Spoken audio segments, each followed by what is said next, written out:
Hi there, this is Lori, and I'm going to show you how to make your own flare using SeatroutScraps Make a Flare set.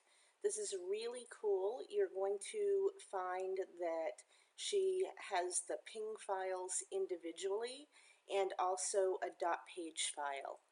With the ping files, you've got 4 different folders, so there's a different back on each one, and then this front piece that really gives it that cool 3D flare look, and then the circle where you clip your design. I'm going to show you how to use it in Artisan, either any version of Artisan, in both formats. With this .page file, the way this is set up is we've got 5 sets of the 4 different variations with the colors in the back. And you can use these and make your own flares quickly, several at a time. I've got live photo spots underneath, so if you pull in a kit, the kit that I'm using is SeatroutScraps All Kinds of Everything. And I'm going to just pull in some papers, as you can see here, and then some different elements so that I can show you how quickly and easily you can make your own customized flares. First, if you grab any of your papers and you drag and just drop, it's going to go to the photo layer because that's a live photo spot underneath that top portion.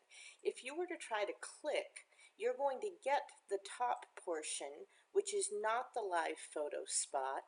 It might end up getting this one instead of the live photo spot. So I don't even bother clicking over here. I don't have anything selected when I do this. Then I grab my paper and I just drag and drop, and it goes to the correct layer. You can see that it went right there. Now, because this is a live photo spot, I can zoom it up if I want to, and look how cool that is.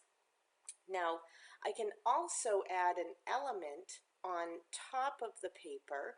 If I just drag an element in and then I basically resize it, I can come put it in the flare.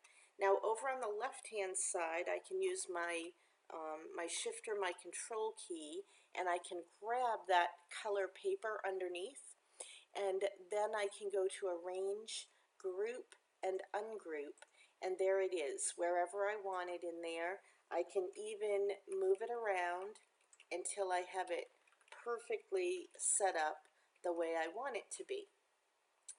But what if, let me grab another one, what if it's an element like this? So this is kind of scatters all over the place, and if I make it small to put it in, I've got things hanging out that I would have to cut away. So let me just show you a cool way to do that also. This is the photo spot that I just filled. I'm going to copy and paste that one, so now there are 2, and I'm going to select the original and line them up together, and then group and ungroup. Now, once I do, I will select just the top one, and now I will come over and say Insert Photo into the selected frame, and there it is. It's now the circle, and again, we can zoom it up, and we can move it around.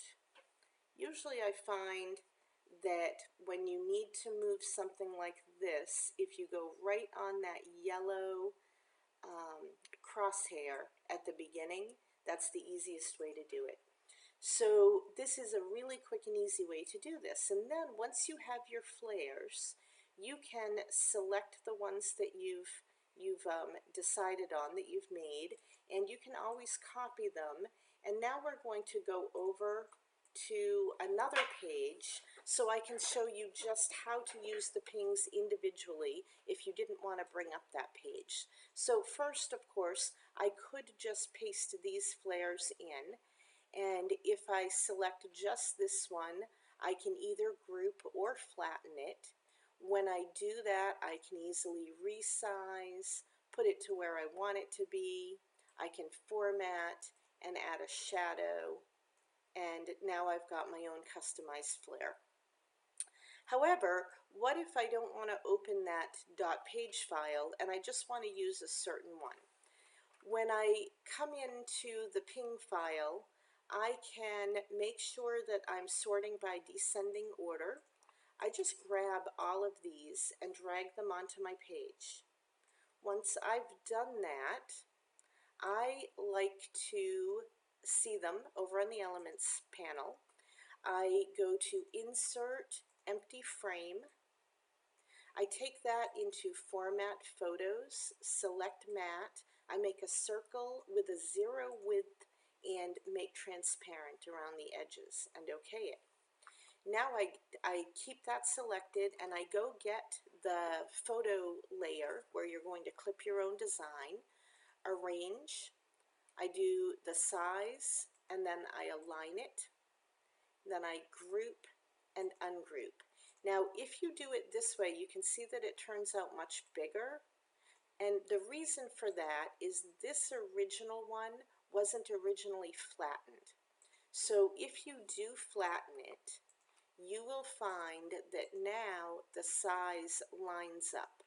So just to show you again, kind of from the beginning, so that you can really get a feel for this, I'm bringing it all in. And what I didn't show you before that you can easily do to flatten all of these at the same time is to use a straight cut and move it over off your embellishment and then just cut it. And now they're exactly the right size, so that circle will line up correctly. From here, when I go to my photos, just like before, I can drag in, I can zoom and pan if I want to, and then I can flatten, resize, and put my shadow on. I love having customized flares. Flares are so much fun. They add a lot of visual interest on the page. I'm using this template from the SeatroutScraps template challenge, and it's again a SeatroutScraps.